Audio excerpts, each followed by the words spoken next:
가끔 미드를 보다 보면은 주인공들이 이런 박스에 든 볶음면을 먹는 장면이 나옵니다. 네모난 종이 상자에 중국식 빨간 탑이 그려져 있는데요. 저는 어렸을 때부터 이게 대체 뭘까 너무 궁금하더라고요. 이런 음식들은 아메리칸 차이니즈, 미국식 중화 요리라 부릅니다. 저도 한참 후에는 알게 됐죠. 우리나라에 파는 짜장면은 중국에 없는 음식이다 라는 이야기 많이 들어보셨을 겁니다. 돈슐랭에서도 한국식 중화 요리를 다룬 적이 있었는데요. 미국도 마찬가지입니다. 중식이 베이스이긴 하지만 정작 중국에선 볼 수 없는 음식들이 많거든요. 대표적으로는 오렌지 치킨이 있고 찹수이, 세서미 치킨, 포춘 쿠키도 미국식 중화 요리라고 볼 수 있죠. 우리나라에도 이런 식당들이 있긴 합니다. 미국에서 아메리칸 차이니즈를 대중적으로 끌어올린 판다 익스프레스가 여의도에 있고 PF 창도 유명하죠. 점포수를 보자면 간신히 명맥만 유지 중이긴 하지만요. 아직 우리나라에는 많이 알려져 있지는 않거든요. 하지만 미국에선 꽤 주류에 속합니다. 길거리에서도 쉽게 볼 수 있고 배달 전문점이나 레스토랑도 자리를 잘 잡았죠. 이 미국식 중화 요리는 어떻게 태어나서 미국으로 퍼질 수 있었을까요? 오늘은 이 이야기를 해보려고 합니다. 저는 김밥이고요. 제가 오늘 떠먹여드릴 이야기 아메리칸 차이니즈 퀴즈의 탄생입니다.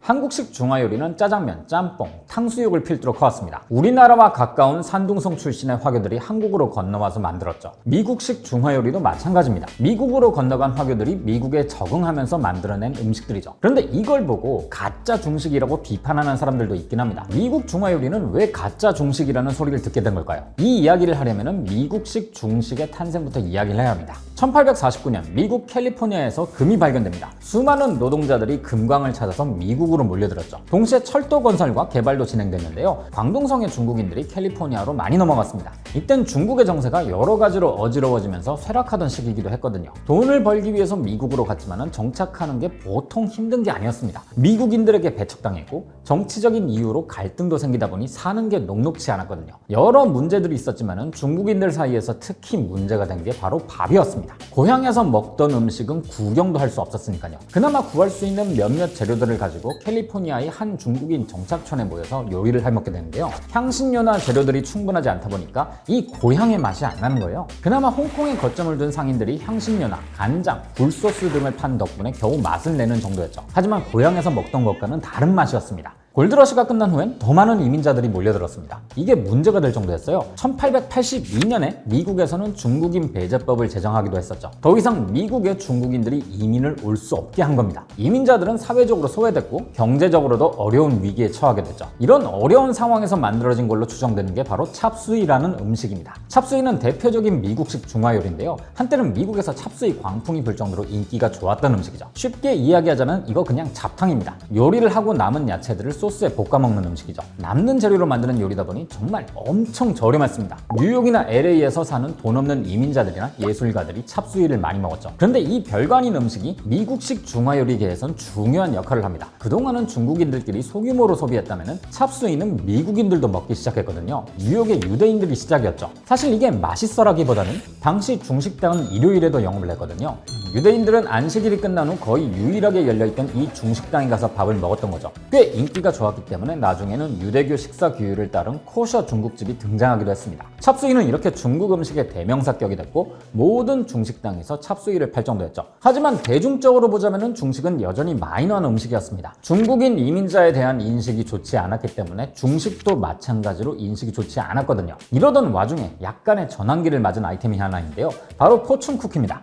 미국식 중식하면은 빼놓을 수 없는 게 바로 포춘 쿠키죠. 근데 이건 사실 일본이 원조긴 합니다. 19세기 말에 일본인들이 운영하는 식당에서 포춘 쿠키가 처음 등장했거든요. 하지만 2차 대전과 함께 미국과 일본 간의 전쟁이 벌어지다 보니까요. 미국에 살던 일본인들이 수용소로 많이 끌려가 버립니다. 이때 일본인들이 운영하던 사업들이 중단됐고 포춘 쿠키를 만드는 일본인의 공장을 중국계 사업가가 인수한 거죠. 중국계 이민자들이 포춘 쿠키를 세일즈 포인트로 내세우면서 식당에 사람들을 끌어들였고요. 본격적으로 미국식 중화 요리가 발전하기 시작한 건 1944년 이후의 일입니다. 미국이 점차 이민자들을 받아들이기 시작하면서부터죠. 이 시기에는 대만에서 이민을 오는 사람들이 많았습니다. 당시엔 중국 내 국공 내전이 벌어질 때였는데요. 중국 내륙 각 지역 사람들이 대만으로 이민을 많이 갔거든요. 그리고 또 이들이 미국으로 다시 이민을 간 거죠. 그 이전까지 미국식 중화 요리는 광둥성 요리였지만은 이때부터는 다른 지역의 요리의 특색까지 더해진 겁니다. 대표적인 게 바로 제너럴 소 치킨입니다. 1950년대에 대만의 요리사 펑장구이가 대만에서 처음 개발했다고 알려져 알려져 있죠. 이 사람 고향이 후난성이었는데요. 후난성식 닭튀김을 응용해서 새로운 레시피를 만든 겁니다. 제너럴 소 치킨을 해석하면 쏘장군의 닭고기가 되는데요. 여기서 쏘장군은 후난성 출신의 청나라 정치인인 좌종당을 뜻합니다. 좌종당이 이 치킨을 즐겨 먹었다는 스토리를 만들어서 판 거죠. 근데 이건 사실 말이 안 되는 이야기이긴 합니다. 이 치킨은 1950년대에 본인이 개발한 음식이고 좌종당은 청나라 시대를 살던 사람이거든요. 이후 펑장구이는 이 메뉴를 가지고 미국으로 이민을 갔고 72년에 뉴욕에서 자신의 매장을 차려 본격적으로 제너럴 소 치킨을 팔게 됩니다. 미국인들의 입맛에 맞게 단맛을 더 많이 강조했죠. 이것도 미국에서 엄청난 인기를 누린 미국식 중화 요리 중 하나입니다. 그리고 결정적으로 이 사건을 계기로 중식이 미국 음식 문화의 메인스트림에 올라섰죠. 1972년 닉슨의 중국 방문이었습니다. 정말 사건이라 할 만했죠. 닉슨은 원래 반공주의자로 유명했던 인물입니다. 하지만 미국 대통령으로서는 최초로 중국에 방문한 거예요.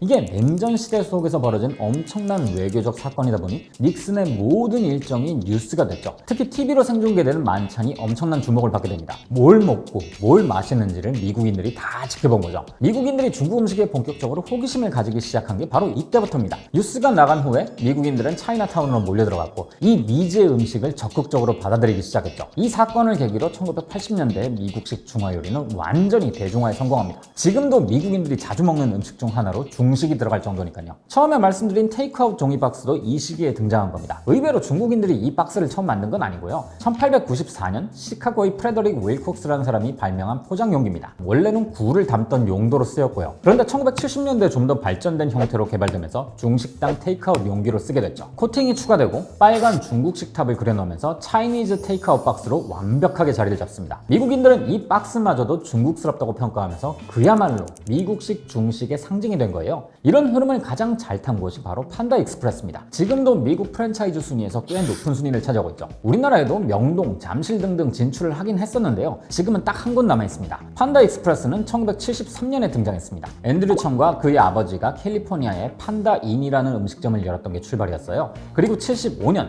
대학에서 만난 미얀마 출신의 이민자 패기 청과 결혼을 하게 됩니다. 패기 청은 원래 3M에서 엔지니어로 일하던 사람인데요. 나중에는 이 엔지니어를 그만두고 음식점 사업에 합류하게 되죠. 그리고 81년에 아버지가 세상을 떠나면서 이 부부가 판다인을 이끌어가게 됩니다. 판다인도 장사가 정말 잘 됐습니다. 이땐 누가 뭐래도 중식이 트렌드였으니까요. 이때까지는 그냥 동네에서 잘 나가는 식당이었지만 82년에 큰 기회가 주어지게 됩니다. 판다인을 자주 찾던 사람 중에 테리 도노유라는 사람이 있었는데요. UCLA 미식축구 코치이자 쇼핑몰 투자자였다고 합니다. 당시 미국의 쇼핑몰이라는 개념이 막 등장하면서 미국인들의 쇼핑 문화가 쇼핑몰로 옮겨가고 있던 때죠. 마침 테리 도노유는 캘리포니아에 쇼핑몰을 짓고 있었고요. 그런데 쇼핑몰에는 식당이 굉장히 중요하잖아요. 이런저런 식당을 유치하다가 아시아 음식도 하나 정도 있으면 좋겠다고 생각을 했죠. 이때 테리 도노유가 떠올린 게 바로 판다인이었습니다. 자기가 좋아하는 음식인데다가 마침 아시아 음식점이니 딱이라고 생각했죠. 그래서 청 부부를 찾아간 겁니다. 이렇게 판다인이 쇼핑몰에 들어가게 돼요. 들어가면서 이름이 판다 익스프레스로 바뀌었고요. 정말 많이 팔렸다고 합니다. 쇼핑몰도 인기인데 마침 중식도 큰 인기를 끌었으니까요. 요즘은 가게마다 포스 기계가 다 있죠. 패기청은 미국 내에선 거의 최초라고 할 정도로 빠르게 포스를 도입했습니다. 주문과 관리를 체계화해서 어떤 품목이 얼마나 팔리는지를 수집했고 메뉴를 개선해 나갔죠.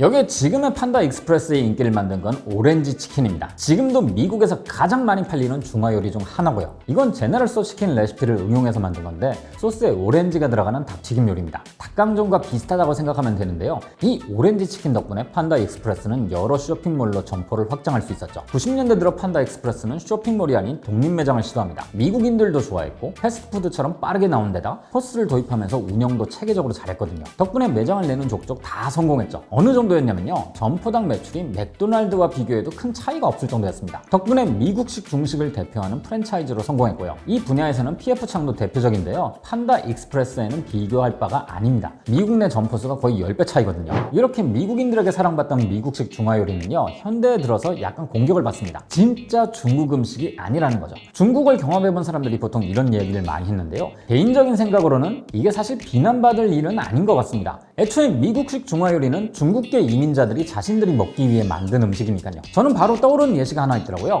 2018년에 평양을 방문한 우리나라 연예인들이 옥류관에서 평양냉면을 먹는 장면 기억하시나요? 식초에 양념장에 겨자를 잔뜩 쳐주는 모습이 꽤 충격적이었죠. 그동안 우리는 평양냉면엔 아무것도 넣지 않고 먹어야 한다고 들어봤거든요. 그런데 그게 아니었던 거죠. 교류가 제한된 상황에선 각자의 상황과 방식대로 음식이 발전하기 마련입니다. 우리가 먹는 평양냉면은 6.25 당시 피난을 내려온 사람들이 먹던 방식에다가 우리나라의 식자재와 상황이 맞물려진 끓여져서 만들어졌습니다. 북한에선 또 다른 방식으로 평양냉면을 먹고 있을 수 있죠. 원래 음식이란 거는 한자리에 머물러 있는 게 아니라 시대와 상황에 따라서 바뀌는 거니까요. 지금 북한에서 먹는 것과 다르다고 해서 우리가 먹는 냉면이 평양냉면이 아니라고 할 수는 없는 것 같습니다. 미국식 중화요리도 마찬가지인 것 같네요. 중국계 이민자들이 100년이 넘는 기간 동안 만들고 먹어온 음식이란 걸 생각해보면요, 미국식 중화요리는 진짜 중국 음식이 아니다라는 주장은 어폐가 있지 않나는 생각도 들더라고요. 중국 내에서도 지역에 따라 음식이 다른 것처럼 미국식 중화요리도 미국이라는 환경에 맞게 발전한 거니까요. 자, 오늘은 미국인들이 왜 이런 중국 음식을 먹게 됐고 또 왜 좋아하게 됐는지에 대해서 이야기해봤는데요. 여러분들의 생각은 어떠신가요? 미국식 중화요리는 중화요리가 아니다, 한국의 짜장면도 중화요리가 아니다, 이 주장에 대한 생각을 댓글로 달아주셔도 재밌을 것 같네요. 그럼 저는 다음 주에 다시 뵙겠습니다.